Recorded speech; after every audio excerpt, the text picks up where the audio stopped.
Behavioral Neuroscience, Chapter 13, Segment 2, Homeostatic. So homeostatic regulation of salt is required for effective regulation of water. Sodium chloride is crucial for fluid balance, and the amount of water that we can retain is determined by the amount of salt contained in the extracellular fluid. So for example, thirst is quenched more effectively by very slightly salty drinks like sports drinks than by pure water. Seawater, however, has reverse effects. It is hypertonic and it causes a worsening osmotic thirst. However, seabirds have a specialized salt gland near their nostrils that can excrete highly concentrated salt solutions, which allow them to drink salt water. Hypovolemic thirst is triggered by a loss of water volume. So this is a second signal that triggers thirst, but it does not involve salt balance or osmosis.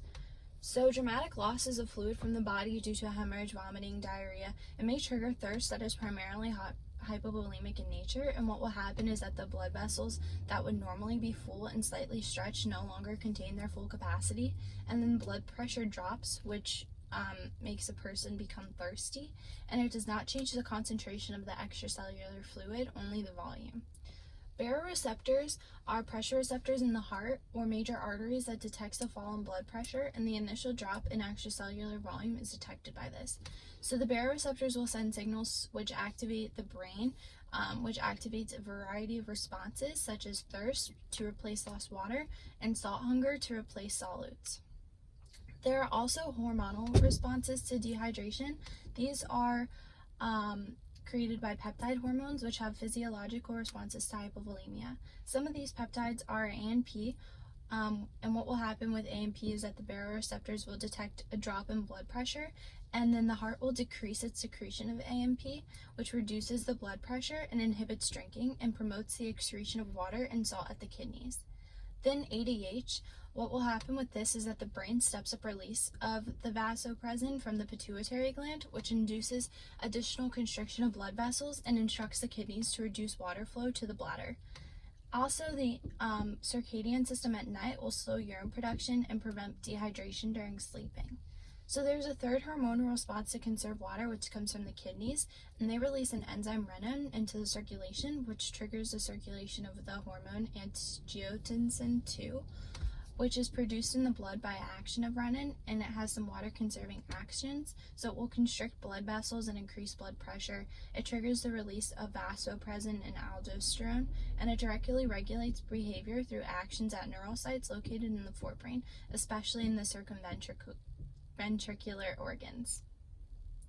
So the circumventricular organs, or CVO, lie in the walls of cerebral ventricles, which feature fenestrated capillaries or blood vessels that lack the usual blood-brain barrier, which allows neurons in these regions to monitor hormones in the bloodstream. So we don't stop drinking just because the throat and mouth are wet. A study showed that oral sensations must play some role in satiety, and the research suggested that we use a combination of signals to monitor how much we are drinking and stop in anticipation of correcting the extracellular volume or osmolality. So thirst is a homeostatic signal that introduces forcefully into consciousness, and it has a strong activation of brain regions, particularly the limbic system. There are two types of thirst, hypovolemic and osmotic, and there are two types of fluid compartments, which is extracellular and intracellular. And what this study showed is that experience of strong thirst induced by the ejection of hypertonic saline is associated with the cingulate cortex and the cerebellum, and that wetting the mouth reduces activation slightly, but drinking water reduces activation dramatically. And finally, nutrient regulations help prepare for future needs. So regulation of eating and body energy involves numerous redundant mechanisms and complex homeostatic controls. So we need the amino acids. There are 20 of them and 9 essential. And most of our food is used to provide us with energy. So about 33% of food is lost in digestion, 55% is used in basal metabolism, such as heat production, maintenance of membrane potentials, and etc. And about the remaining 12% is used for active behavioral processes. Max Kleiber, he stated that energy is related to expenditure to body weight, so he came up with the equation kilocalories per day equals 70 times the weight. This is not very accurate. And then finally, it talks about a calorie-reduced diet, which in turn creates a reduction in the basal metabolic rate, which prevents weight loss. So metabolic adaptation is a dramatic decrease in the basal metabolism following weight loss. A benefit of reducing calorie intake in mice may be related to decrease in basal metabolism that is induced by food restriction, which can cause slower aging. And researchers found that a pair of genes for transcription factors that are involved are conserved across many species, may in turn control the production of hormones and trophic factors that are important for longevity. And finally, during caloric restriction, production of the protein SIRT1 is a marker for longevity in animals. It increases during this.